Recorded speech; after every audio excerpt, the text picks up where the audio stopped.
Welcome to Kilgallon's Pub, the podcast where I, Joe Kilgallon, like to sit back, have some drinks with people, and recreate that bar conversation we all know and love. You can follow the podcast on Instagram at Kilgallon's Pub. Give us a follow on Twitter as well at Kilgallon's Pub. Follow my YouTube where I post the clips from the podcast as well as full episodes. That's youtube.com/Joe Kilgallon.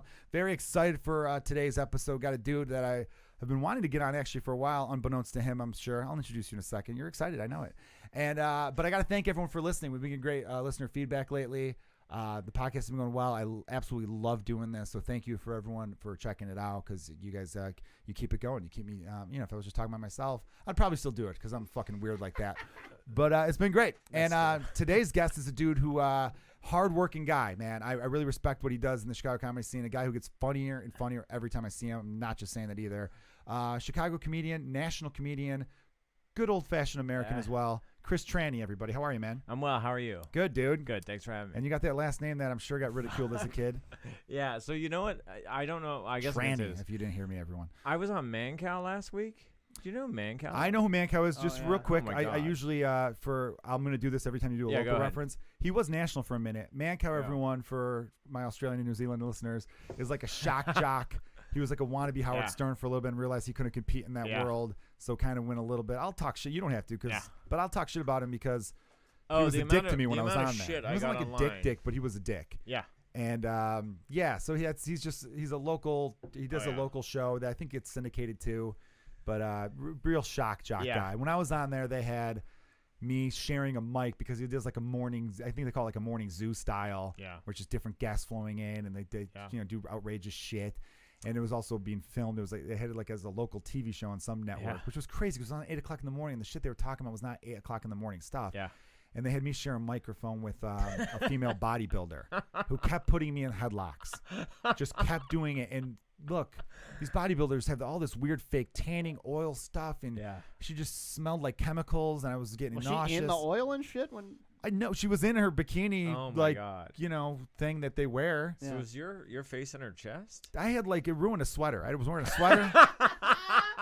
And whatever shit she was putting. Yeah, my face was in like a chest. It was like an attic chest. It was so fucking sturdy. Oh, gross. It was like made of wood. But yeah, like, cause a lot of those female bodybuilders, they don't have really big boobs. Yeah. They contour them to make them look big. They're just muscles. They're just a big muscle. There's no way like milk could ever come out of those with things. A nipple. Yeah, it's just a strong fucking the big manly rock. chest.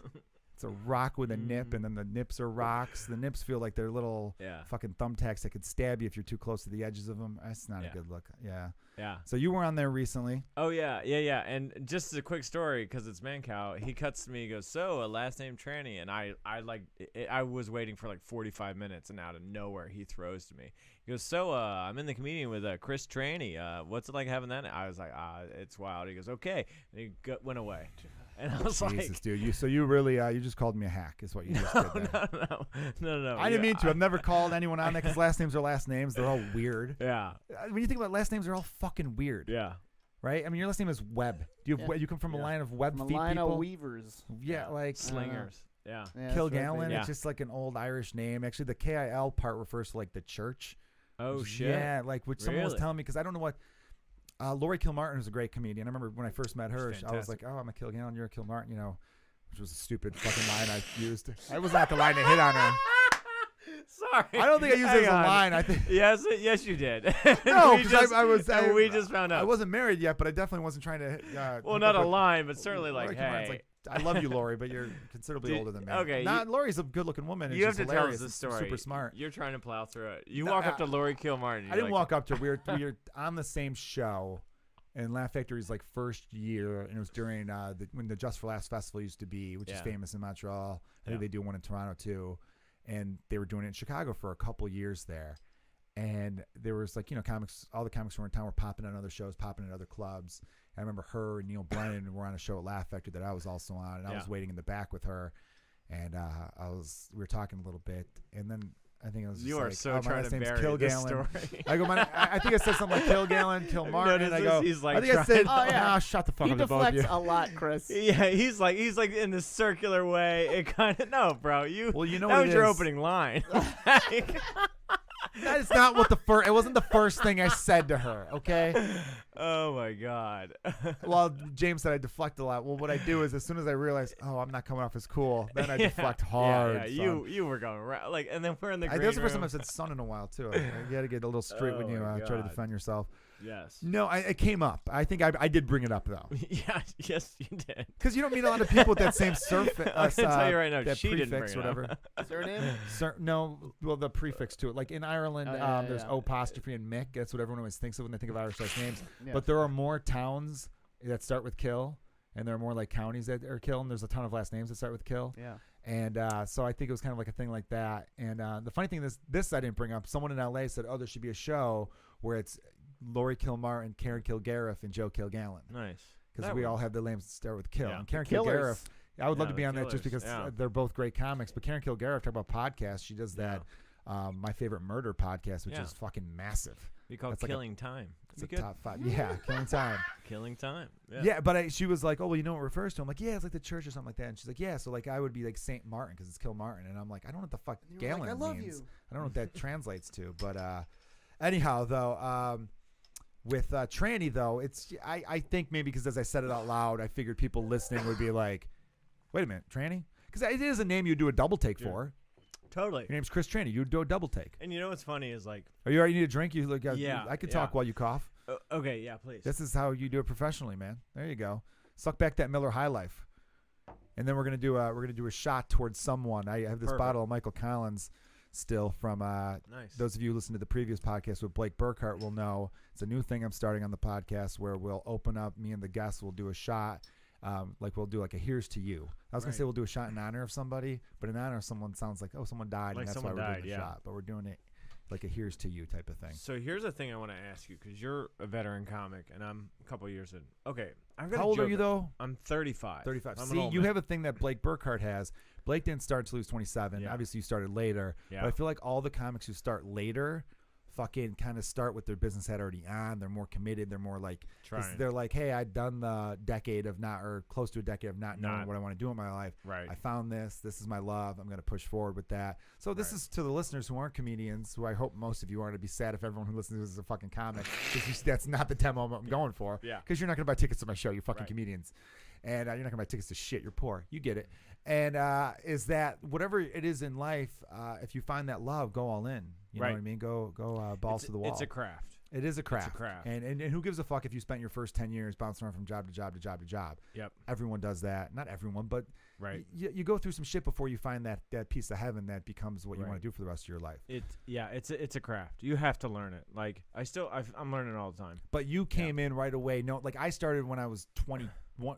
I was 21, turned 22, like Holy right shit. away. And I how was old are you 21 now? for like a minute. 34. Holy shit. And so I've been doing it for 12 years basically, because I started when I was 22. Yeah. I really started when I was like 22. And I was a 22-year-old kid. So yeah.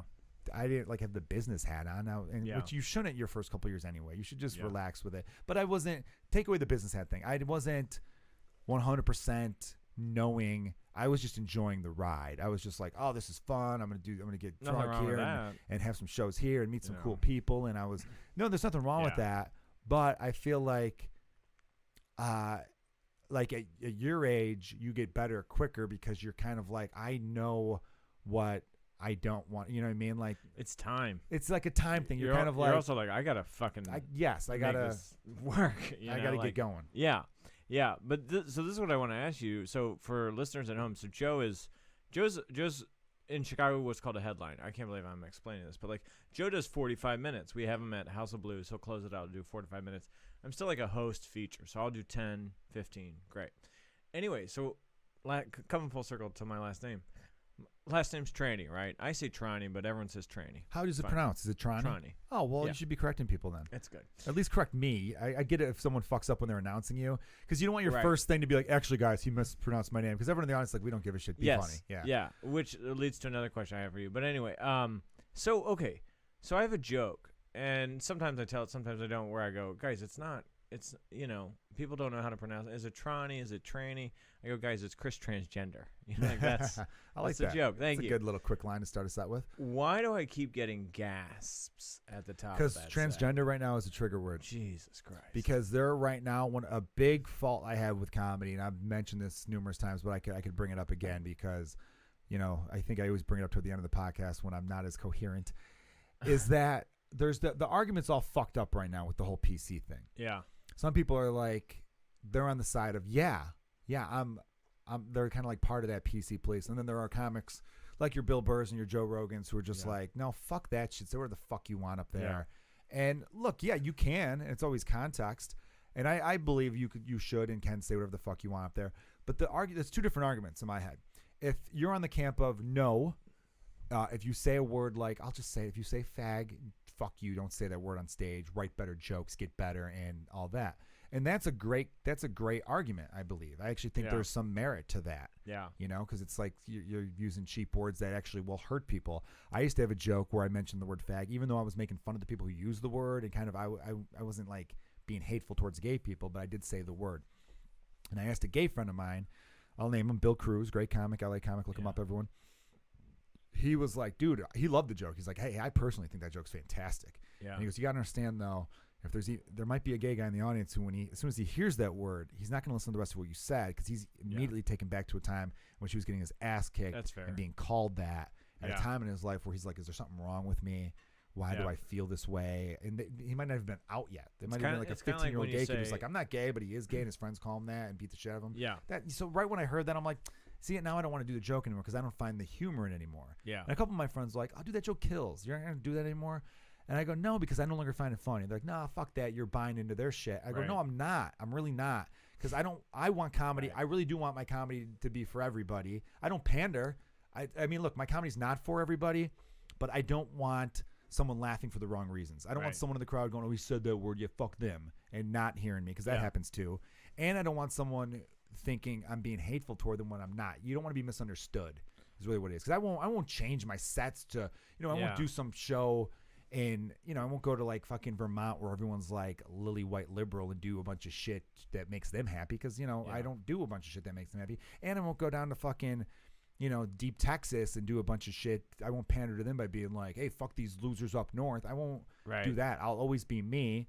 But again, I would prefer I bring people together as opposed to not. Yeah. So last thing I'll add, because I know I'm rambling here a little bit. No, go ahead. About this point is that if I can't find it funny more, I have no problem ditching it. And whatever reason you no longer find a joke funny, no problem ditching it. Because, like I said, any comedian who's worth a damn knows, oh, there's more. Yeah. I'm going to come up with something better than that. Yeah. And even though at the time that was probably like a top 5 joke I had response-wise, it wouldn't be in my top 30 right now. Yeah. Like as long as you're working and you trust your talent, you're going to keep writing funnier shit. Yeah. So when I hear comics who are just like, oh, I couldn't let go of a joke like that. I'm like, well, you don't think you're going to come up with a better one? Is that that's really what you're saying? Or if you're like, no, fuck that, I want to keep doing it. I fine. Yeah, cool, man. That's the power we have up there, and that's kind of a cool thing. So what I was going to say with the audience being weird when you say transgender, it's because that's a word right now that when they hear that, they think, ooh, no, I can't, right? And that's what I have a problem with the PC shit. Because these are people who are usually like, I'm fucking open-minded. I'm a big liberal, And it's like, no, because that's not liberalism. You're not being a fucking liberal. Because liberals would open-mindedly hear it. They might not like it, but they're not going to immediately shut down based on the topic. That's what kills me. I've seen comedians bring up a topic.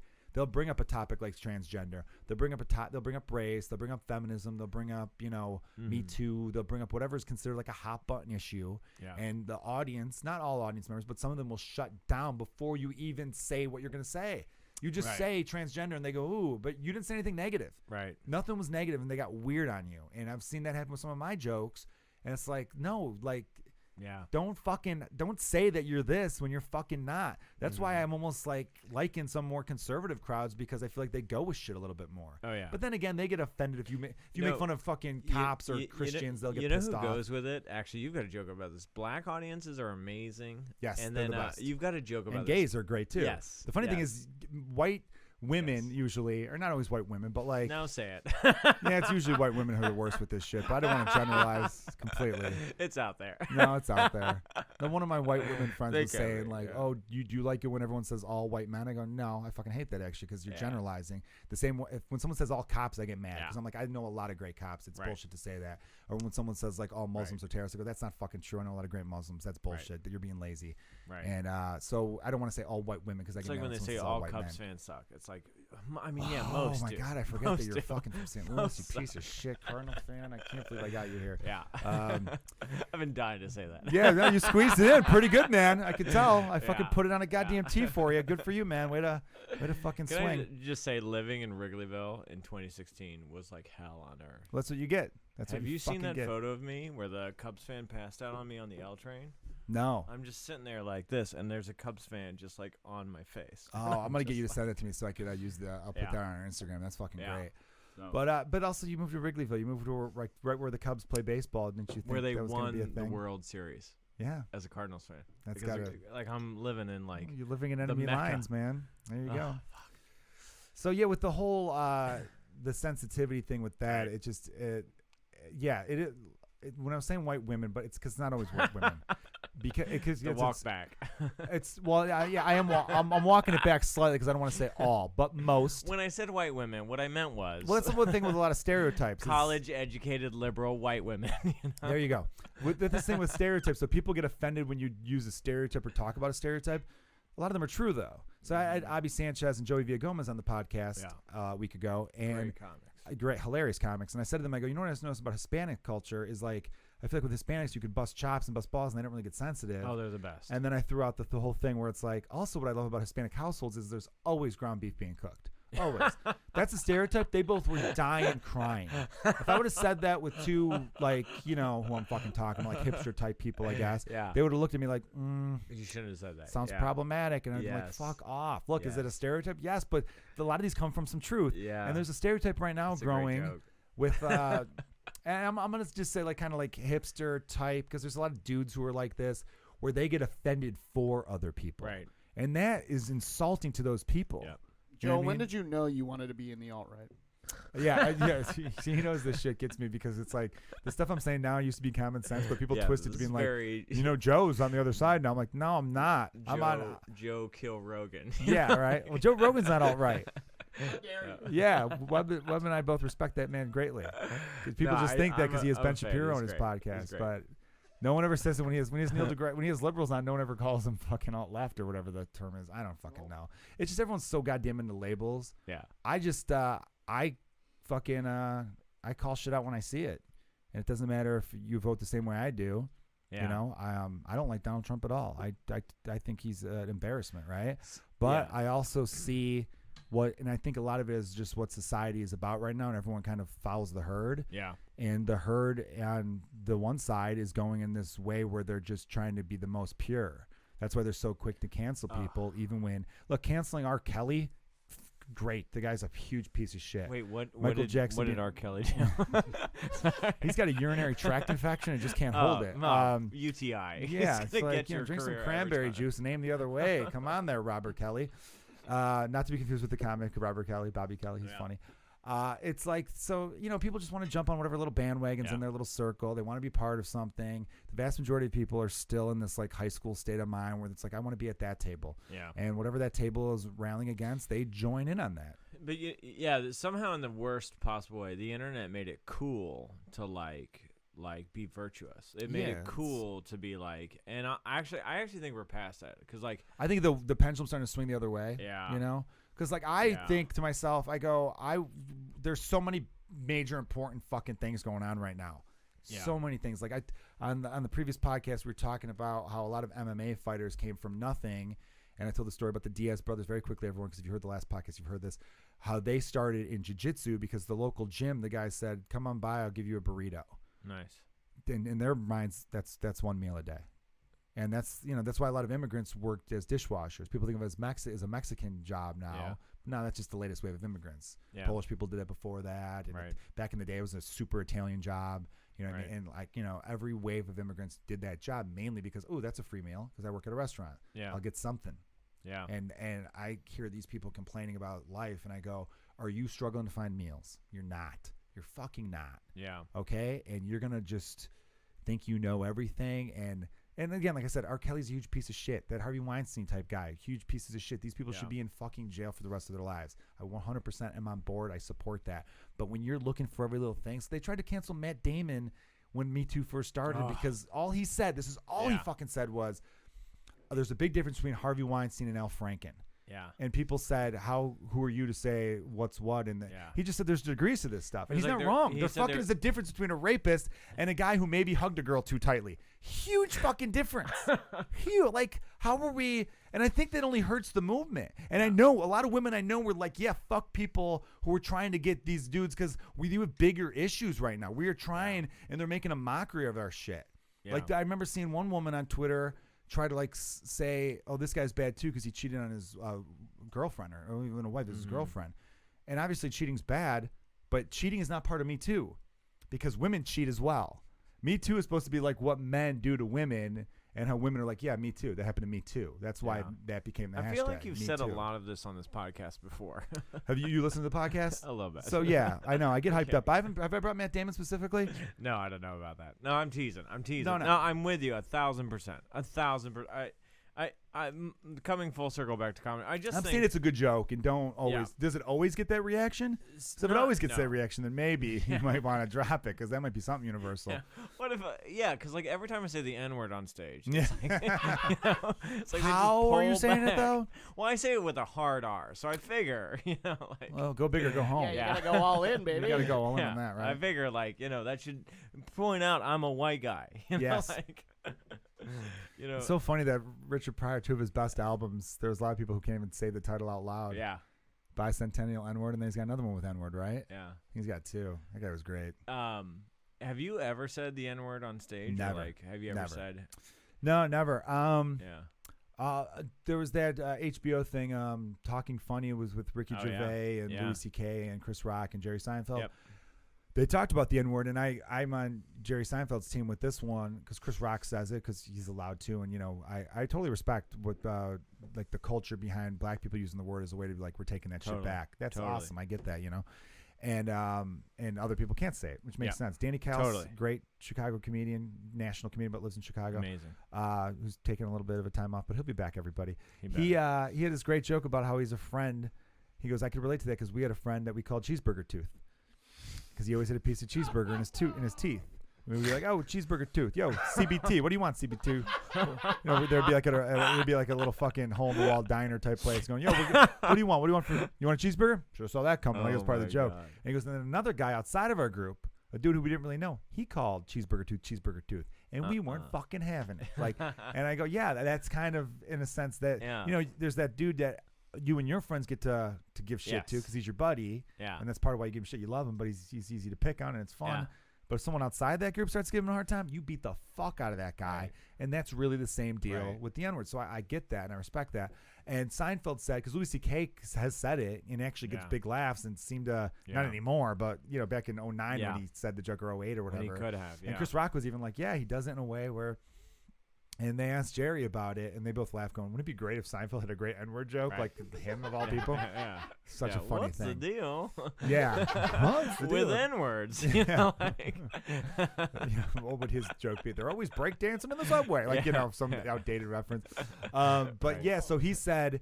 He goes, no, I've never done and never would because I just simply don't find humor in the word. There's a great line in it where they say kind of how I feel about the word I mentioned earlier in the podcast. Yeah, they say to Seinfeld, they go, they said, you don't find humor in the word. And Seinfeld goes, nor do I seek it. Yes, that's what he said, nor do I seek it. I'm not looking to make that funny. Yeah. Where there are some people who are like, there are edgy comics who I don't like because I know that's not natural. I know they're sitting down going, ooh, what's the thing I could say today?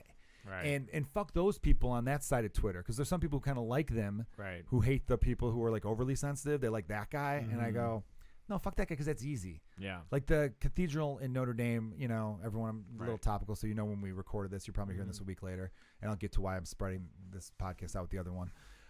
They'll say something shitty about that. Yeah. And I go, that's like an easy take. Yeah. It is. Just whatever everyone else is talking about, you dump on. Oh, Game of Thrones is back. Well, fuck you, you fucking nerds. Yeah. I never watch it. Looks stupid. Like that's like an easy person to be. Right. And I don't respect that. Because Right. what you're doing is you're trying to ruin people's good time. If Yeah. people are having fun, you're ruining that. Now, don't get me wrong. There's certain things I see the masses do, Yeah. and I'll pick apart. But if it's easy, I don't. Just it's like I don't find it funny. I think it's easy, and I just do. Who gives a fuck? Get over it. I want to say this though, and this is something that I actually do. Maybe I'm gonna be an idiot for saying this, but I don't care. Do you remember when Bill Maher said the N-word? I By any do. chance? Remember that? This is a clean one. The shot glass. Yeah. Right. Yeah. So I mean this in like a positive way. How can I put this? Like, the comic in me totally empathized with him. Does that make sense? No, Where, like, no, it does 100%. I saw it in his head. He's interviewing a congressman, and he made some joke about who works in the field, and he works in the house. And he said, "Well, I'm no house N-word or something." Yeah, like he that. said something like, if you were a slave, you'd be on the plantation. He goes, "Oh, me? Come on, I'd be a house." Yes. Which was his trying to way of being like self-deprecating. I like how weak I am. I can never work the fields. But he slipped and said the word. Totally. And I Yes. don't condone it. I don't agree with it. No, but he apologized for it here's too. where I have a problem with what happened after that. Is first off, shouldn't have said it. Totally, 1,000%. Bill Maher was in the wrong. Not a good joke. Didn't land. But that's as our job as comedians. We're trying to jump from one ledge to the other and land. It just didn't land. Like, it was a joke.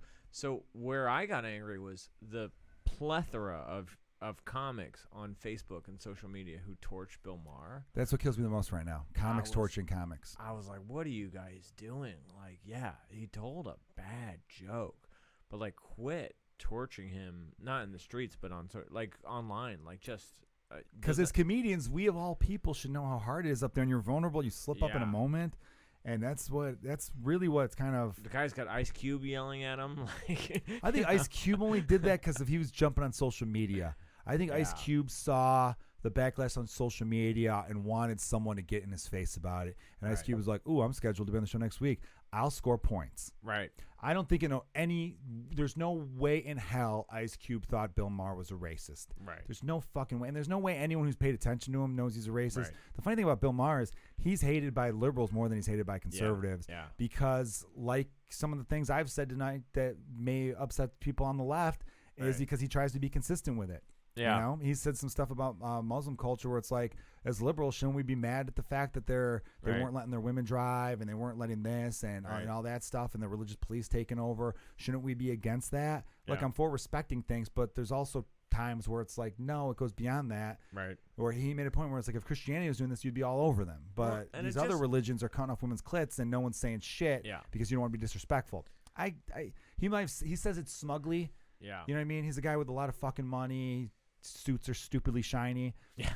Like, get over yourself with that hair gel. Like, he's an easy target. And when he fucked up, people were just like, yes, we get to go after him finally. Yeah, that's what and it all is. That's just, they were so, you know what I mean? The people on that side, their dicks got erect, their pussies got wet, and they're like, oh, yeah.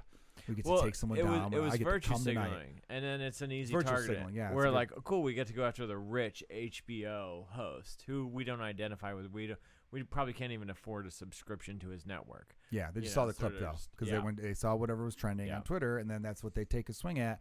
And I even tweeted the other day saying, "Hey, look, approach these trending topics the way you'd approaching a bat if you're playing baseball. You don't have to swing at every pitch. Yeah, you don't have to like." I know people that are just like everything that's a hot take. They have to take their, they have to say their little 2 cents about it. Where it's like, no, you don't. Yeah, you fucking don't. Just shut like. I mean, you know, if you got something, if you have something of value to add, go for it. But there's just so many. It's fucking lame to me. It's just lame as shit. Yeah, you know. Occasionally, if you write a good joke, it's kind of brilliant. Oh, if you get a good one, I've seen some good ones out there. Don't get me wrong. Oh man, if you've got a nugget, fuck yeah, do it. But that's not you swinging at every pitch. That's you fucking crushing one. Yeah, that's different. Right. But I see some people that just everything they do, everything. Yeah. Whereas I know other people, like a comic like Michael Costa, thinks really funny, or Tim Dillon, who thinks really funny. There's just a lot of like Megan Gailey, Lisa Traeger, like people like that, where they don't jump on everything, but when they do, it's like there's a fucking punch to it. There's like a point, and it's like, oh shit, it's a good call. Like Gailey will comment on sports, you know, if some athlete hitting someone and being a piece of shit, and shine a light on that in a way that's like, fuck, good take. And yeah, so like that's what you want. But if it's someone where it's like, ooh, what's the trending thing now? This is it, right? And it's fucking boring as hell to me. Right. Just Well, it's a it's weird also place like right now. But you're right. I think it's swinging back the other way. It's like, so yesterday, I don't know when this will air, but yesterday was a airing of the Game of Thrones episode, like the comeback premiere. season 8. And like, so the amount of people who posted a photo of snowy Chicago, who was like, man, Game of Thrones marketing is on point. Yeah, because it snowed about 6 or 7 inches in Chicago Yeah. the day after I got sunburned because it was sunny and like 55. Yeah. It's weird. And yeah, that joke got recycled. Right. There's another thing that's a lesson for everyone out there. If the joke comes too easy to you, it's probably been said. Right. Right. You know, right? Yeah. Totally. See, yeah. Totally. People get lazy. So, but let's do this shot. Yes. So again, this is the second week I'm doing this where we're going to open up with a Nice. shot. We got it sidetracked into like 20 minutes of combo.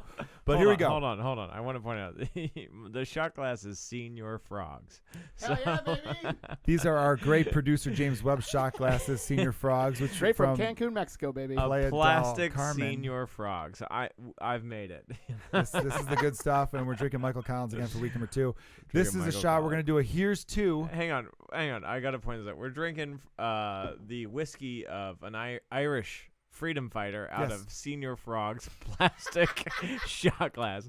The irony is lost on me. So this is very American what we're doing here. Yeah. Taking a proud Irish heritage and just mucking it up. You know? Yep, absolutely. We're going to do a here's to supermodel / actress Kate Upton. Of course. All right, let's do a Kate Upton, and I'll explain why we're doing Kate Kate Upton after we Salute. suck this back. Yeah, slancha.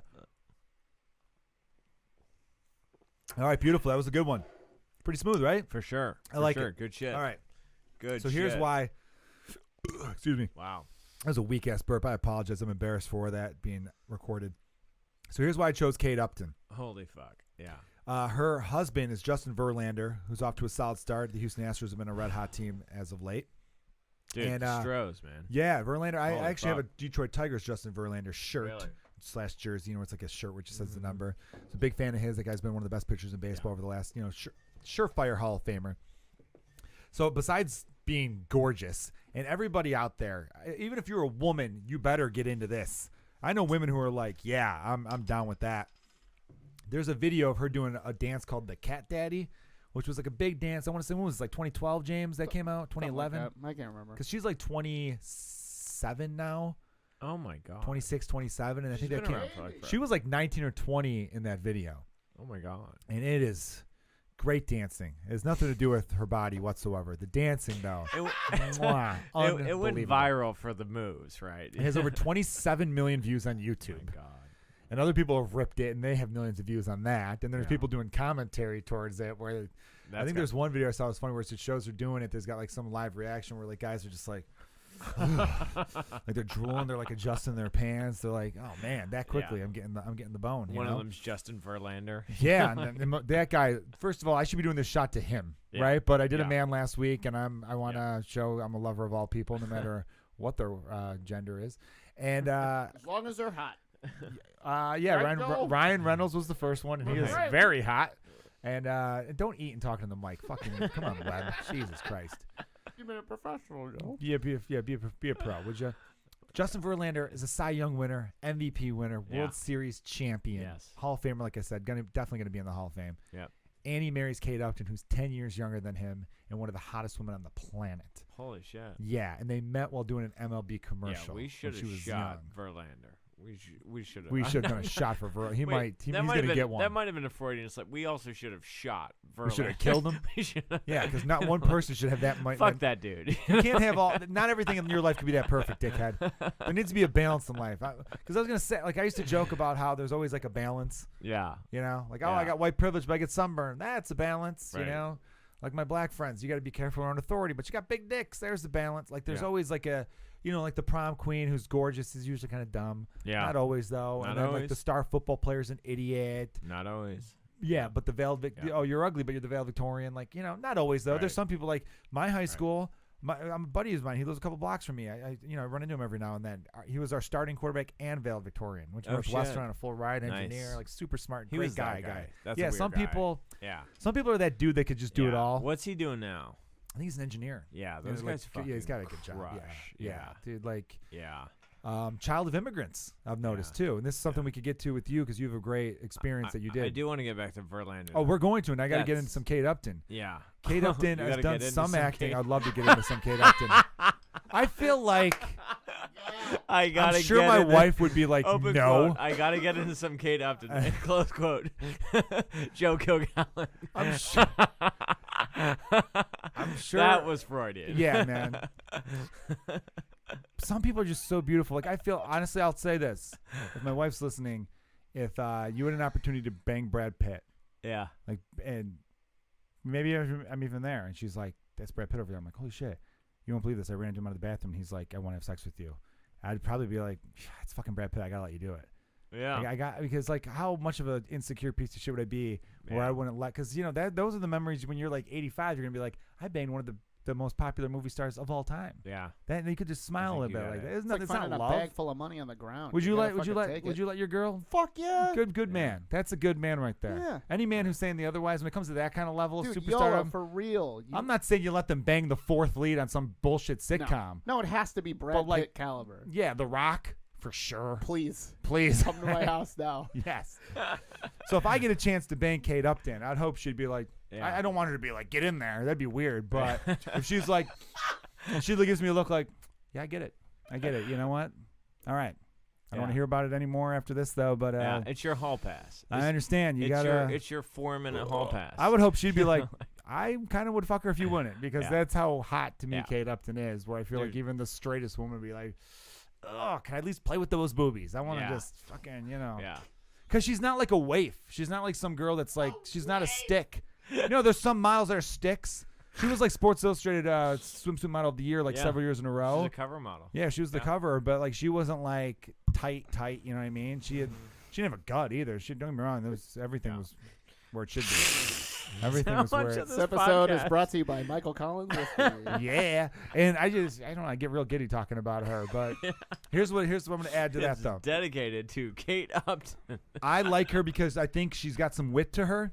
Because in that Cat Daddy video, when she like does the dance for like a minute, it's a popular dance at the time. She's like grinding and she's like looking awesome, and then she's like, "All right, that's all you get. That's all you get. Get out of here." She kind of like a fun little, Yeah. there's a playfulness to her Totally. there. And Justin Verlander, this was not last season, but the season before. It was a weird thing with the voting for Cy Young.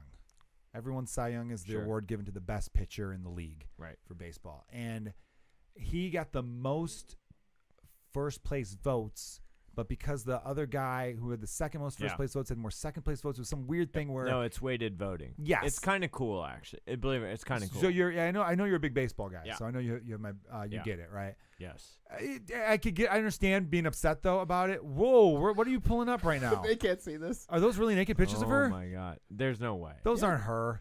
Was it hack There's phone no bullshit? Yeah. this Sorry, is- Justin. Justin. this is Thinking of happening. Justin Verlander. James Webb here pulled up. Was that Verlander in the Yep. shower with her? That's it. Why would they take that picture? Did they think that Look wouldn't how show much up? of a dork he is. Dude, but he's Huge. Look, Huge. he's dork. He's like, I'm so happy right now. I was gonna say like life has a balance earlier when I was saying this stuff. Where's the balance with Justin Verlander? Oh, that's not What does he suck at? He's a great pitcher. He's got Kate Upton. He's swinging Well- some pipe. He's 6'5", and he's got her. Probably sucks at math. Yeah. I wish that everyone would trade that. Fuck, there's calculators. You know what I Yeah, mean? but Verlander, if you could be good at arithmetic, would you trade it all in? No. God, that guy won. That guy won at life. Yeah, he won the lottery. He won the Oh my life lottery. God. If he Yeah. comes out and says something like really offensive, if he drops Yeah. the N-word, I'd be like, Yeah. nah, I still have mad respect for him. Ugh. You can never cancel him. Just gonna leave one of these up for the Real whole quick, show. those other shots of her vagina that was her Yes. with her Wait, fingers on can it. you- How can can you you know go- for sure? This is very bad. You can't do that. Look at Just- that picture. Fuck off. Oh my God. You got to get rid of these Kate Upton pictures, man. It's distracting. It's way too Yeah, distracting. this She is is- this is how pod goes off the rails. It's like she's in jail right there. She's bending down to pick something up at the airport. She is. She looks like she's. I'm gonna- just trying to get This you in is- trouble at Okay, home. this is. You're not. It's not. This is human being shit. If anyone saw those pictures, they would stop in their tracks and be like, "What is that? What? Like, come on." All right, could you text me those links? So with the Cy Young voting, this is what I was Yeah. gonna get to. One of the things that really Yeah. made me go, "Oh, she's the best, Kate Upton." So Justin, you like the weighted voting. Some fans Yeah. were like, "Oh, this seems Kinda weird. cool. He should have gotten it." And Right. there was a good argument, though. You got to admit, there's a good argument, a good case for him winning the Cy Young that season, 2017. Right. Or no, was it 2018 season? It doesn't matter. Yeah. And so she tweeted out, "Hey, at MLB, I thought I was the only person who gets to fuck Justin Verlander." Oh shit. Basically saying, Which "You is a- guys fucked over my husband." It wasn't even husband at the time, I think. I think they were still Kind like of engaged. a cool tweet. That's a Super fucking cool tweet. You know? look like that, you dance like that, and you're going to have your man's back like that? That's a superhero origin Yeah. story right there. I don't know why I just threw a bunch of beer caps in the air, but like that is Yeah, when a hot girl good God, goes to man. bat for you. Okay. Now, if he ever pulls a Tiger Woods and cheats Now I on hate her, it's like, Verlander. fuck you. Yeah. Not that Tiger should cheat, because his wife was pretty smoking hot too, but you reach that, like, He just won the Masters. he didn't won the Masters, and I remember thinking, Bill Burr has this great joke about Tiger Woods where all those people are like, how could he cheat? He was making fun of all those talking heads on Yeah, those yeah. shows. Yeah. Bill Burr does a great impression of those dudes with their jaws going, Yeah. "How could he look at me?" And he goes, "Yeah, you've never been tempted at that level. Imagine sinking a putt, and as you walk off the 18th green, there's a bus full of Scandinavian models who are ready to jump on your dick. Like, yeah, you might slip up, Yeah. And of course, he thought he could get away with it. The guy's been, in the zone his entire life. Yes. It's like, yeah, why can't I do all this stuff? It's just, it's a That's fucked up world the, mentally. That's the Arnold Schwarzenegger. The Arnold joke. Schwarzenegger Yeah, ta- it's a talks layup. about that. Yeah, it's a It's a layup. layup. Of course, I could do Right. this. Yeah. And he's like, think about. I mean, I'm just basically quoting how genius that joke is. It is. You leave. He comes from another country. He's an immigrant here.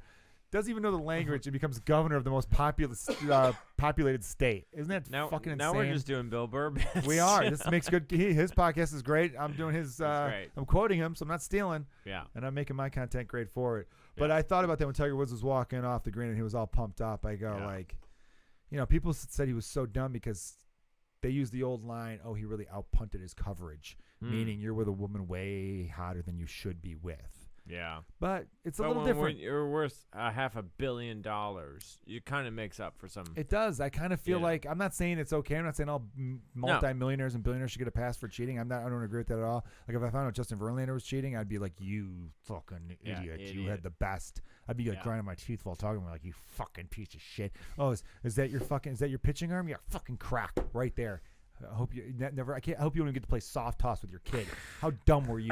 Fucking like I get angry thinking about someone who'd be that stupid. Right? I'd like a hall pass of you with Justin Verlander. I gotta set him straight if he's even thinking about it, man. And Yeah. he'd be like, "Oh, I'm not thinking about it at all." One time I thought about it, but then I looked at my phone and Yeah. started jerking off immediately. And the Yeah. girl who was talking to me was like, "Oh my God, what are you doing?" He's like, "Look at that," and then she started fingering herself. That's how high Kate Upton is. Okay. You show people her naked body, and everybody nearby, gay men would be like, Oh yeah. "I got to rethink some stuff." You know Yeah. what I mean? That's how hot Kate Upton is. Question: does your wife listen to this podcast? No. Okay. No. By the way, this is the only time I've ever perved out on a celebrity on this podcast, right? 58 episodes in, first time I've perved out on a celebrity. Yes, James. You've only been in here for 19 episodes. That's Joe. true, but the previous fucking 40-something or 38.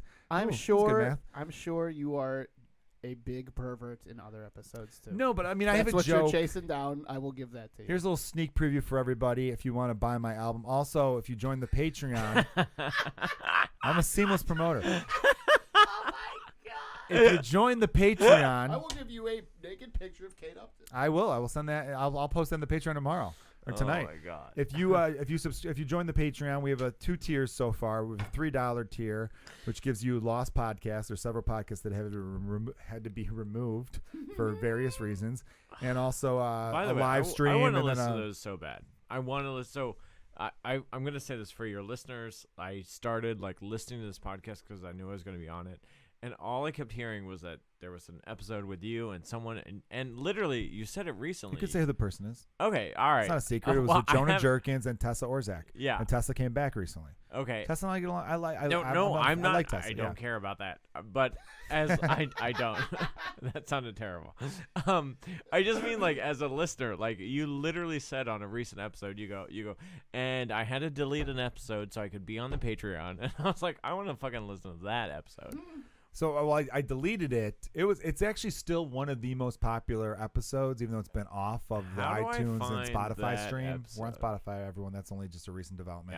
Yeah. That episode's on the Patreon. Okay, so I So go if to you do the Patreon. $3 tier, you'll get Gotcha. access to that. Mom, The listen to that $3 tier, which I call the draft beer tier. You're having a beer with me. We're hanging out, but I'm not driving you to the airport. We're not at that level. Right. That's the $6 tier. Now, the $6 tier will also get you a free download to my album, which will be coming out in June-ish, like early June. It should be out by around that time.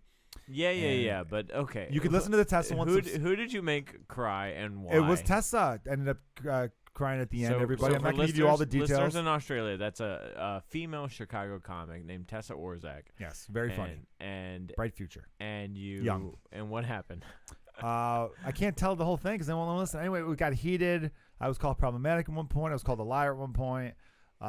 We went back and forth on some stuff. I was dickish in my explanations. Yeah. And she was very drunk. I was very drunk. You made her watch a she Kate made Upton She episode. made some good points. Yeah. I just You're talked about. I'm like, be look more at like these. Kate Upton. Yeah. Tell me you don't want to fuck that. And she's like, this is just so Like, uncomfortable right now. why can't you just be more like And her I in go, say every it. way? Say you want to bang Kate Upton because if you don't, I'll make you cry. Damn it. And that's what I said. So there you go, Yeah. everyone. I ruined it. Now I'm not going to get any Patreon subscribers. This I got is a like- few so far, and the Patreon's only been up for about a week, so I'm happy with that. Any little bit helps everybody. You know, I'm doing this because I love it, and yeah, I mean, you know, a little bit of money I'm going to get my way. Of course, I'm not doing it for money, but if I get some money my way, I could put more back into the podcast. You know, For sure. and that's, you know, we could update some cameras in here. We could just do some really cool Please, God. shit. Yeah, we could do some cool stuff, and then I could do less of the things I don't want to do. Right. I don't have to take some bullshit gig Right. 2.5 hours away for like money, but Right. you know I need a little. More And Kate I could- Upton, I less could do more Pee Wee bonus Herman. content. Yes, and more. Less, yes. If I'm gonna be jerking off, it's not gonna be in a theater, a la Pee Wee. Yeah. So yeah, but that episode you're talking that was kind of I famous for a can't while. wait. I will donate to your Patreon. I will Thank listen you. to that Thank episode. you, Chris. I really appreciate I'm with that. you. All right, let's I move swear on to from God. Kate Upton. Let's move All on right. from Kate Upton. You, Chris, Yeah. have you're like again because you started later in comedy, so you have like a career. I have a weird origin story. Yeah, can we get your origin story actually? Because then I want to slide into something you recently did. You donated your time to something that Yeah. I was still am upset about, and Really? this is where I'll you know how I gave liberals shit for the first 20 minutes and told liberals to Mhm. go fuck themselves, basically not Mhm. directly, but basically told them to lighten the fuck up. This is where I win them back by explaining how angry I was.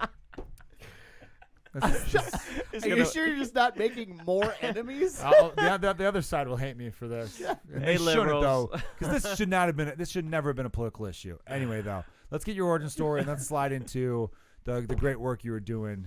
You gotta love that line. Hey, liberals, you're about to love me. You're gonna love me again. I think the problem is someone was saying to me, they go, Oh man. you say like, and I tell people, I go, I'm on the left with like 80% of issues. Yeah. You know, so Yeah. there's just Yeah. a couple things I just Oh, think. so you're a Nazi. Yeah, exactly. That's what it is now.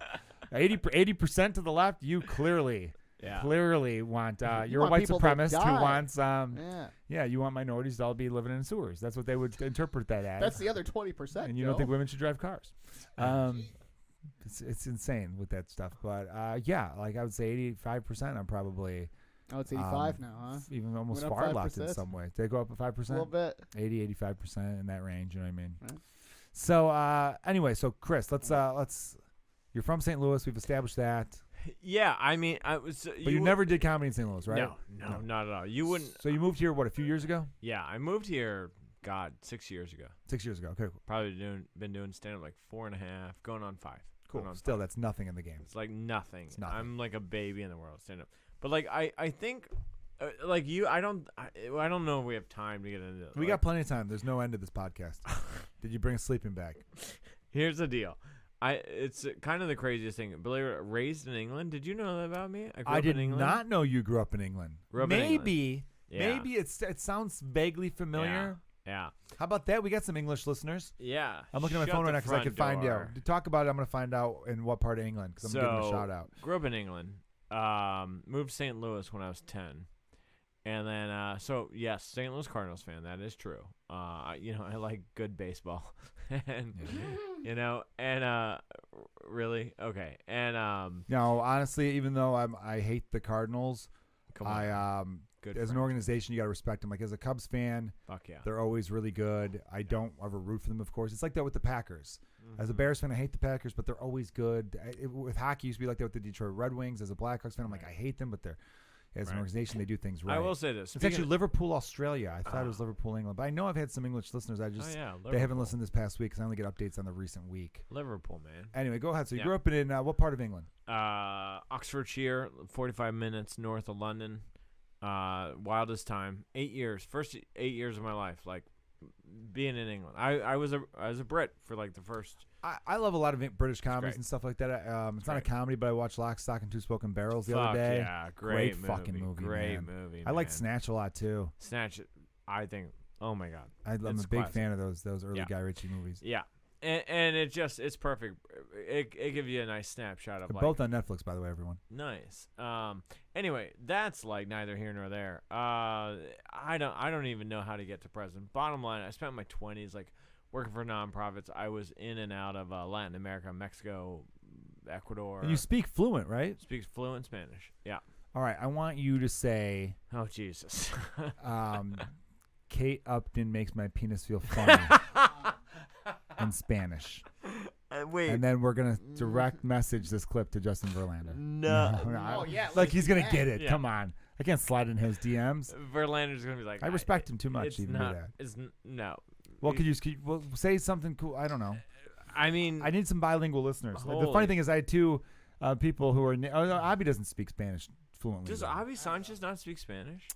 I think he said something like his mom came from Puerto Rico and didn't know any English, so she was learning it and just didn't want it spoken in the house so she Holy could learn shit. it.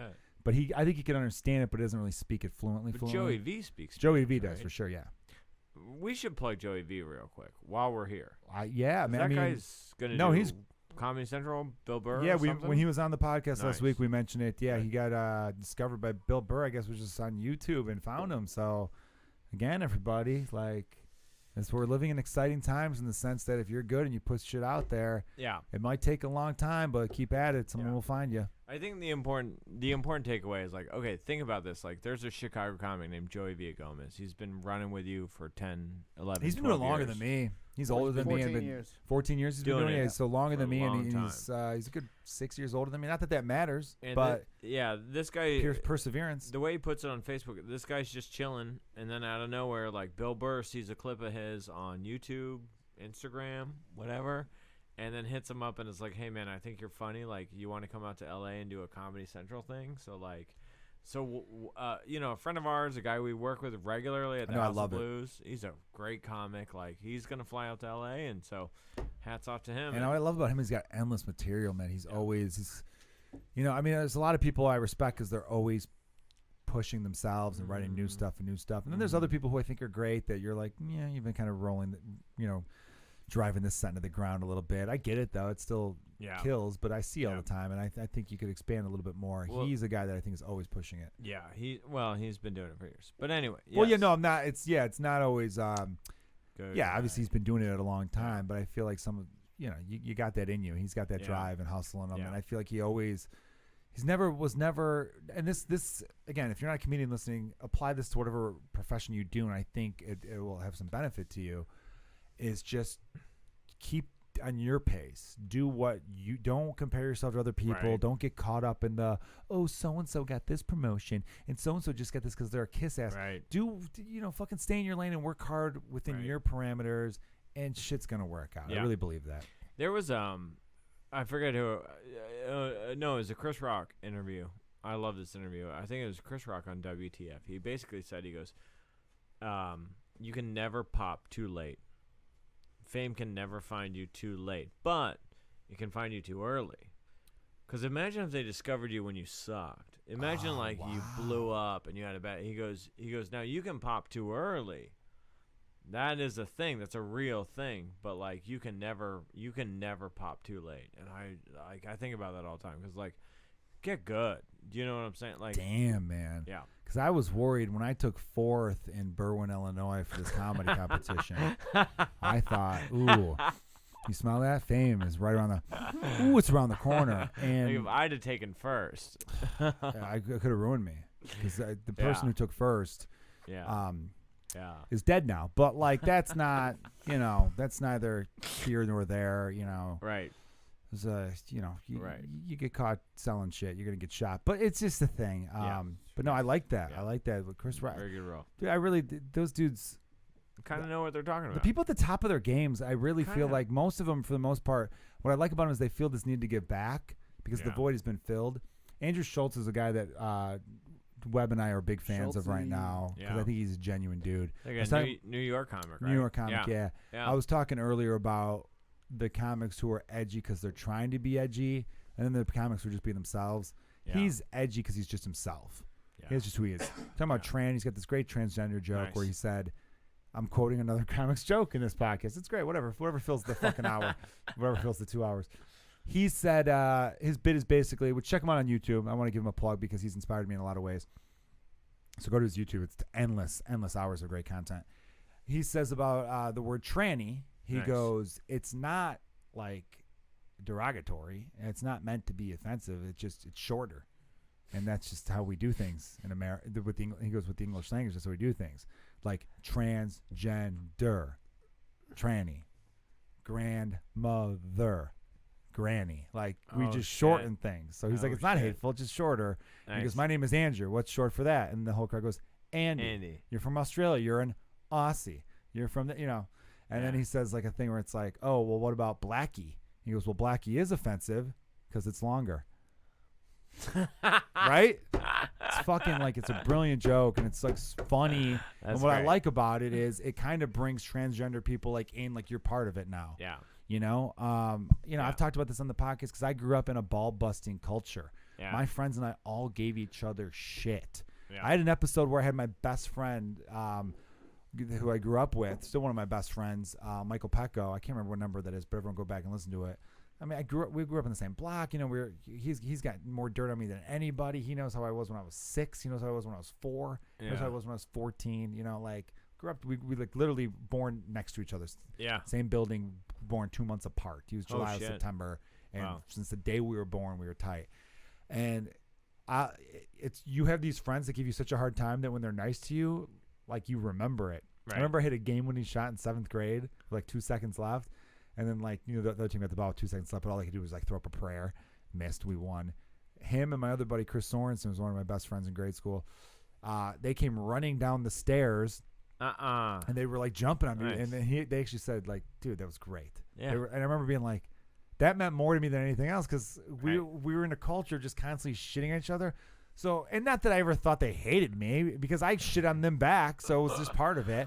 But the fact that they were like, dude, what you just did was unbelievable, made it feel even more special because I thought they would have came down going, dude, should have hit it with no time left. You almost gave him a chance to fucking win. Right. You almost fucked that up. Should have waited half a second, kissed the glass, it goes in, 0 time left. I thought that's what I would have thought they were going to do. Right? Time out. Can I just say, this is so funny because, dude, cut me off whenever because I know I've interrupted you a few times. I feel like this has haunted you since the 7th grade. This is like Joe Kilgallon's. It's the only thing that's retained my confidence. They gave me all my confidence that day. All the confidence before that was fake. Everything after goes that back day, I to started this doing moment. a fucking strut when I walked. I started fucking dressing in a way watching where people were like, you can't pull that off. Kate Upton videos, being like, and I could, and it gave me the confidence that even though I'm married to a gorgeous woman who's fucking phenomenal, that I could talk about how infatuated I am with Kate Upton and know that, she's not going to kill me for it. My wife does have a great sense of humor, though. I'm no doubt. She does. She'll bust a line every now and then when we're hanging out where it makes me laugh. The problem is she laughs harder. Yeah. And she goes, I should be a comedian too. And I'm like, no, you shouldn't. Stop it. But you're funny. Shout out to your wife. I've never met her. But for listeners at home, when Joe recorded his first album, tell me this is true. You've got a photo of her in a dog. It's in a dog cage. Yeah. And I thought it was funny as fuck. But didn't you get some blowback on that? I got blowback from a couple white women. It goes full circle. And we're full circle. Yeah, so the inside But jacket what of about my Latino women? No, they're cool, Yeah, man. no, They're always, you yeah, know, they're cool. They're Steve cool. Byrne, I'm quoting another fucking comedian. What is with this episode? I've never, James, you know, I'll give shout outs to people, but I've never full on quoted people. Steve Byrne, though, I should and you be can quoting support, every episode, Steve though. Burns Patreon. I don't know if you got one, Byrne. No, I should be giving him love as often as I can because he was the first headlining comedian to take me on the road. Nice. And he gave me my first job in L.A. Nice. As a matter of fact, my first boss, I don't know if I ever talked about this on the podcast, my first boss was Steve Byrne and Vince Vaughn.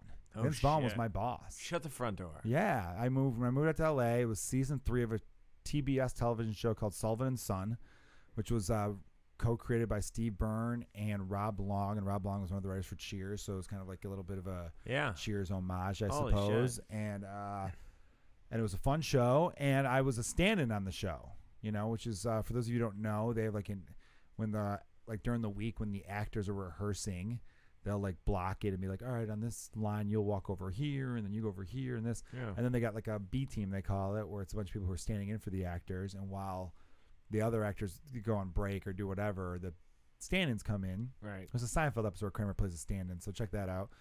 And we would redo the scene, and then that's for the cameramen to do like markings. They'll be like, all right, you're here, and that way when they record it live, they know where to go. And then the lighting guys will be like, all right, we got to light this a little bit better over here and this, and it's just, you know, and it was a great job. It got me into the union. I'm Screen Actors Guild, which is nice because every year around Christmas time I get all the screeners. So at home I've got a pile, and I gotta start watching more of them. I have Bohemian Rhapsody on DVD at home. I haven't watched it yet. You haven't watched it. I haven't watched it yet. I have The Favorite. I have a bunch of the movies that were nominated. Pretty much all the movies that are nominated every year I see. That's why I remember, Webb, when I was telling you that I've barely seen any movies over the last 2 years, and one of the first movie I saw in almost 2 years. Yeah. When you and I were hanging out, cutting up the album a couple nights ago, was I saw Rogue One in December of 2016 because my buddy worked for Disney, and he gave me like a sneak pass to it. So I saw it like a week before it came out nationwide. Yeah, it was awesome.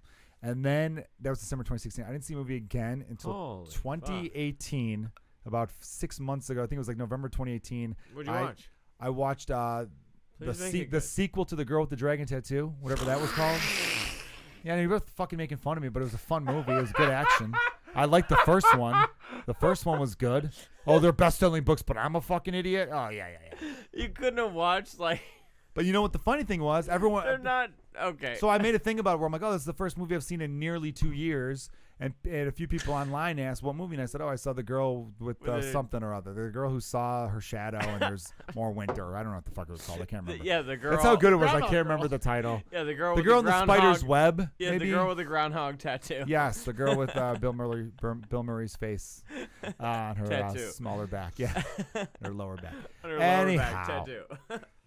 But everyone was like, dude, why of all the movies you go see that? Why didn't you see this? I go, I didn't see those movies because those are going to be nominated, and I'm going to get them in the mail for free in a week.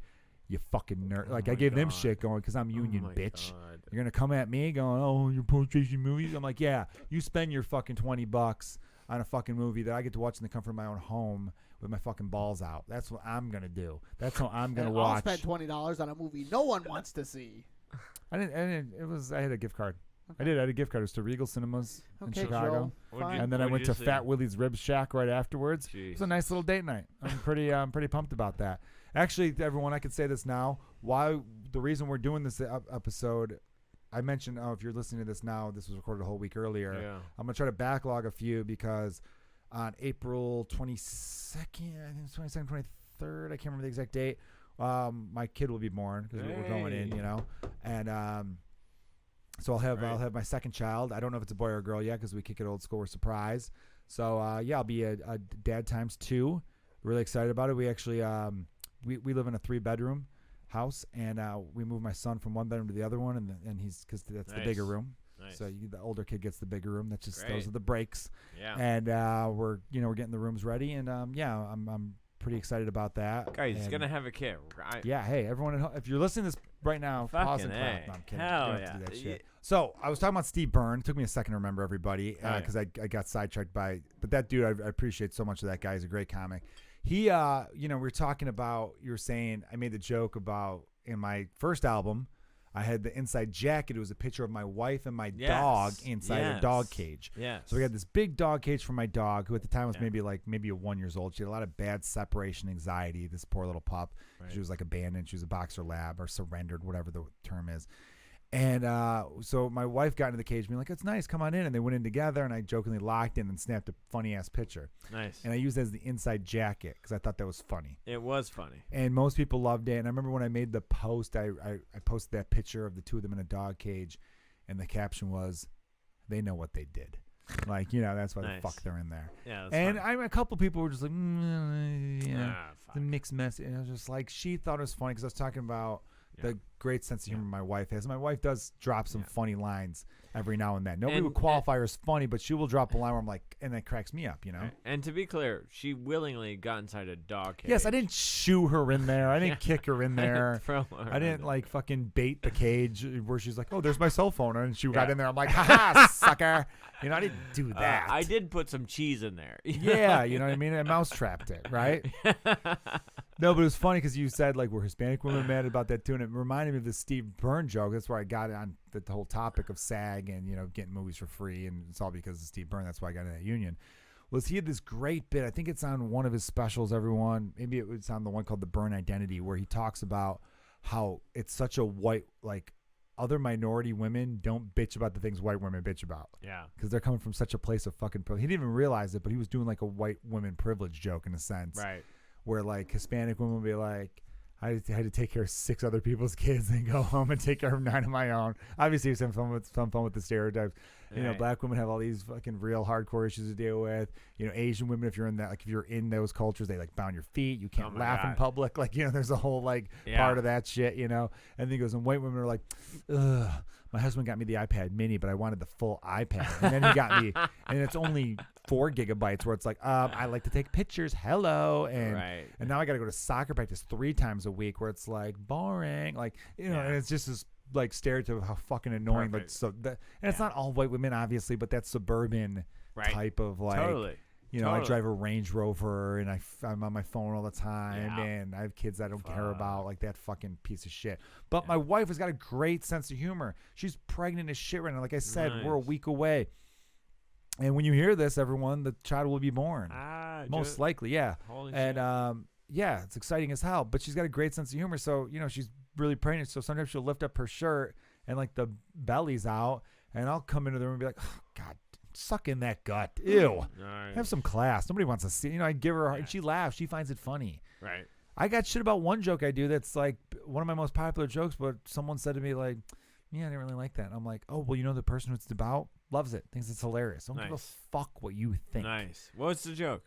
The joke I don't want to give it away because I want people to check out. It's a joke in which it's about the delivery room. That joke. Oh, I love that joke. Yeah, everyone does. Love One or that two people joke. were just like, I liked your stuff back before, and I was just like, look, that's fine though. That's fine.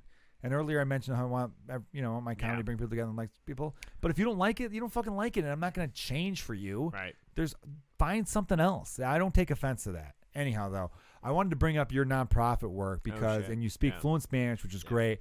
Sure. There's been a problem at the United States border for a while now. There's talks of a wall, which I'll say is a huge waste of money for many of reasons. But number one, for those of you out there who are for it, you should know that the majority, like I think it's like 60, 65%, I could be off by a few percentage points, the majority of immigrants that come to America illegally fly here.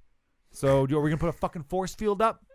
Huh? Are we going to put up are we going to have like Jean Grey put up a fucking thing that just blocks planes if they got illegals on there? Like, there's like a giant sky shield. Yeah, people act like there aren't direct flights from Mexico City to fucking New Orleans. Like, you could they come here and they go, I'm just visiting, and then they don't go back. It's not everybody who's sneaking underneath landmines and rivers and all that other shit. So a wall is a waste of money in a lot of ways, and it's against a lot of what America stands for. Yeah. And you were down there, and there's a crisis.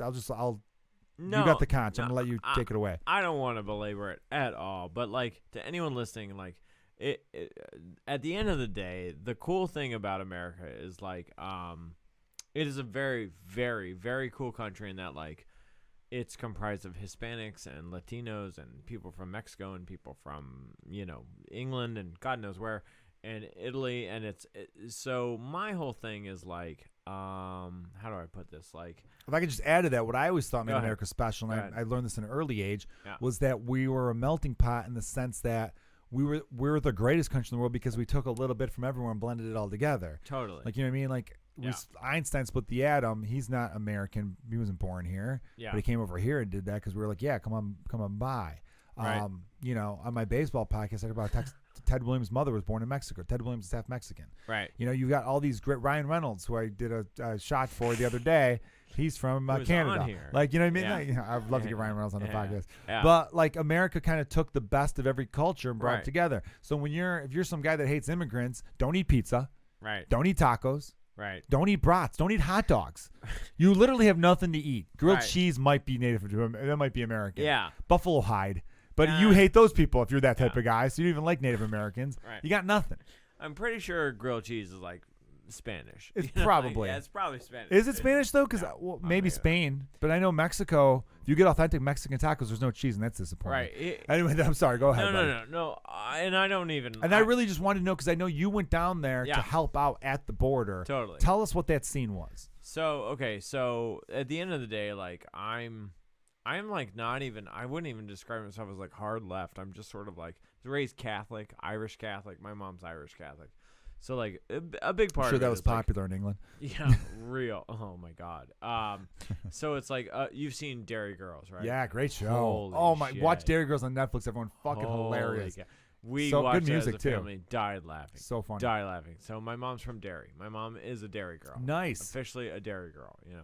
So anyway, bottom line, just was raised like be nice to others. And that's it. That's it. Like it's a very simple like kind of like be kind to others. So the bottom line is like if there's an immigrant who's hungry, homeless, go help them out. It's not that you're political. It's not that you're a Republican. It's not that you're a Democrat. It's just like, you know, Be Chris, decent. yeah, be decent at the end of the day. So like I went down to this about a month ago, and I went down to this sort of like a detention facility in Texas where like And what are the conditions of the detention facility? so wildly this is gonna sound crazy, awesome. They're good. Are they good conditions? They're good. Good. 3 Because square there's meals some a people day. who make it seem like Right. it's the worst thing ever. Right. And because they've got an agenda. And, like, that's the thing is, like, you land a government contract that's going to give you a fucking gajillion dollars to, like, house and feed people. You're going to give them some nice. So, like, Some good amenities. yeah, so they had 3 square meals a day. They had access to a nurse. They had access to, like, they had sweats. And they even had- the people not in America, other countries Right. don't have that at their border. Well, and this is, like, what I'm trying to tell people is, like, it's not that like the government is bad. The government is literally just like harboring people for a time. It's just that like we've politicized the immigrant. Well, holy fuck, this is like serious shit. Like No, it's for, fine, dude. But here's the thing, though, dude. You know, This is some of the stuff I talk about at bars and pubs with friends. gotcha. You get a Okay. little silly. You talk about, dude, I would fucking do this to that model, like what I did with Kate Upton, right? You know what I mean? And then you're gonna Okay. bounce from topic to topic. So don't hold back, right. dude. Like, Yeah. hit me with your experience because I'm fascinated by a lot of this. At the end of the day, it's so sad because all we've done is politicize the immigrant. It's just a working class person. They just want to come here and work, and we've demonized them. And so the right, probably in a caricature sense, is like, hey, like they're really bad. They're gonna like rape and attack you and rob you. And then the left has maybe made them a little too innocent too. Where like they're just like these innocent people, like, and it's like there's a medium ground where like they're just regular people, like Sure. they want to work, they want to. Most people are pretty good, but yeah, there's gonna be some dickheads. Yes, there's course. absolutely Course. some people. Like, okay, so what we did was I was an interpreter for immigration attorneys, and it was pretty funny because like you interview people and you're like, hey, why can't you live in Honduras? And it was so funny because some people would be Hey, like, real quick, were they like, because it fucking sucks? And that was a Yeah. bad. I was trying to do like a Mexican guy, and it almost sounded more like, no. hey, dude, it's fucking bad. It's fucking bad, and I don't know why I'm trying to have fun with this. So we got to break the ice a little bit. But you're in it because people are like, well, we're asking for asylum in the United States, and so we literally would sit down, me and an immigration attorney, and we'd be like, why can't you live in your country? And they're like, oh, I mean, I can. And we're like, no, that's not the answer? You want to get? They go, oh, it's fine. I love Honduras. Great peaches. And we're like, all right, you're gonna get kicked. You should come there for July. Beautiful. Oh my God, the way the ocean kisses the shore. And we're like, you're gonna get kicked the fuck out. Like, you're not our guy. But then occasionally you'd be like, why can't you live in Honduras? And they'd be like, bottle works. I'm like, a gang threatened me, or like, my husband is gonna murder me. There's no food, there's no jobs, we're all gonna die. Right. That should be the answer for all and that. we're all like, all right, like, like, get this guy a pass, So it was literally like, and then it one got, guy going, dude, we just don't get Game of Thrones down there, and it's like, come on, yeah. Or maybe the only person on Twitter that doesn't know. So it was like the funniest stuff. Where like the first day of a week there with immigration attorneys, we were throwing around the word murder, like you and I on this, like we threw around the word Kate Upton. Yeah. Like we'd be like, okay, cool. So like he's gonna murder you. Nice. Yes. Great. I like how you were like happy, like, oh fuck yeah, I could get you in. Someone try to kill you? Yes. All right, sweet. Yo, Totally. Paco gets in, right? Totally. Okay. That was the vibe where we were like we'd walk out, we'd be at the coffee pot and be like, got a great case here, like whole gang wants to murder them. They've nowhere to go, totally fleeing to the United States, and we'd be like high-fiving. Like, Yeah. So it's like, it's this weird. It's a little fucked up type of thing. But is, I get it though, is in the same yes, regard. it's a weird nexus where like immigration law meets like need meets, and the United States of America saves them. So it's great. It was great. That's kind of like that where in life in general, you come across someone who's like, I need help, but I'm not that bad. You're like, you'll figure it out. Yeah. But if someone's like in dire straits, you're like, oh, this is something I could really sink my teeth into and I could really do something with. And, it's not to say that the other person doesn't deserve a second chance too. Yeah. But I get it where you're like, ooh, I get this. But let me ask you this. I don't know if you saw any of this or heard any of this. Yeah. I talked to a friend right at the time this was happening, and everyone's like, this is insane. We're separating children from their parents. Is that still going on? I don't know if no. To my knowledge, not yet. Because to me, that was the most fucked up thing. And then there were people on the one side. That's what kills me about politics right now. Everything becomes your favorite sports team. Right. This is Man City versus Man United. Right. This is, the Yankees versus the Red let's Sox. distill immigration down to Man City versus Man United. No, I mean, not immigration, but politics in general. Right? No, I'm teasing. Yeah, but of course. Yeah, I got you, buddy. Yeah. Where whatever the red team does, I'm all for. Whatever the blue team does, Right. despite the fact that it might be just dumb. Like I'm one of those people. If the blue team sucks, I'm gonna be like, blue team, look, I like you, I voted for you, but you're fucking up right now. Where red team people don't do that. And when that first was happening, the separating children, it was insane to me because I'm like, this is fucked up. And they're like, yeah, well, if I get arrested, say I rob a 7-Eleven and my kid's in the car, you think they'll let the kid come with me? This is a little different, motherfucker. It's your homeland. You probably have a sister they could call or a relative, and there you go. And if you got no one else, of course, I'm not going to let the kids sit in the cell with you. But it's a lot less scary than traveling thousands and thousands of miles, most of them on fucking foot, to try to have a better life. And to me, the same argument a lot of Americans make when they meet Europeans or other people. Like, when I meet people from Ireland. Right. So, like, I'll meet some people from Ireland. They go, dude, you're fucking American. I go, no, I know that. When I meet someone like you and you go and we talk, I go, I'm an American. Yeah. But when I'm talking to you, Chris, or you, James, I say I'm Irish.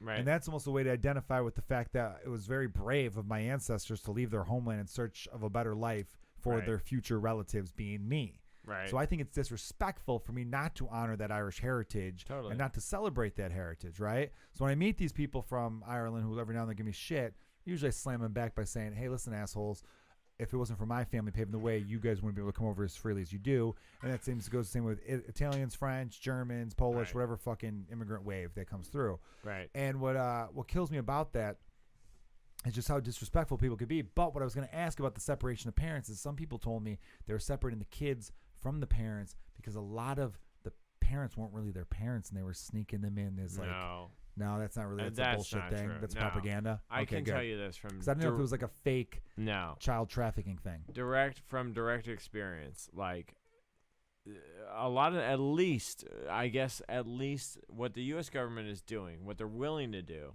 is they're going to house the mother with the child, boy or girl. Good. Because you've heard these women crying. You're like, that's like a guttural. They don't even it's- sound human. If someone pulled my son away from me and I was worried I would never see him again, Right. you would see the Incredible fucking Hulk. I You'd believe see it. the Incredible fucking Hulk. That's what you'd see. I believe it. And that's the insane thing. It's like, so you'll be talking to these kids. One day they're rosy as can be. The next day, Joe, I swear to God, different child. Yeah. Because they haven't seen their father. Yeah, They're man. in I don't like that. jail. That's what They're- fucking kills me. Right. And the people who are on the wrong side of that, fuck you. Like, how Right. could... It's amazing how people get jaded for their fucking cause. They just Right. stand by bullshit.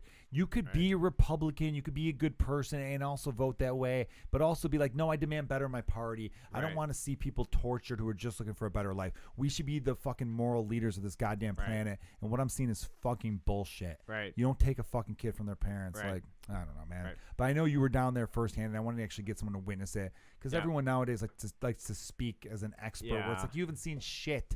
You don't No, know what you're this- talking about. So, Chris, Social media updates. Bullshit. So, yeah. thanks for coming on and telling me about that. Thanks man, for 'cause having I'm me. Sure, Thank you. that was nuts, dude. Really funny. I'd love to have you on again. Chris, you'll be there tomorrow, House of Blues. Hell yeah. Chris, House of Blues. Chris and every I will be at Tuesday. the House of Blues. Well, every Tuesday because I realize Every I'm posting this Tuesday. later on. But every Tuesday, House of Every Blues. Tuesday. Chris runs a bunch of shows. Follow Chris on Twitter. What's your handle? At Chris Trani. Perfect. At Chris Trani. It's not Trani, it's Trani. He's a wonderful comedian. I'm glad you were on. Everyone, thanks for checking out Kilgallon's Pub. Subscribe to the Patreon. I really appreciate that. iTunes, Spotify, you know where to find us. Cheers to you and yours. Have a good one, everyone. Thank you.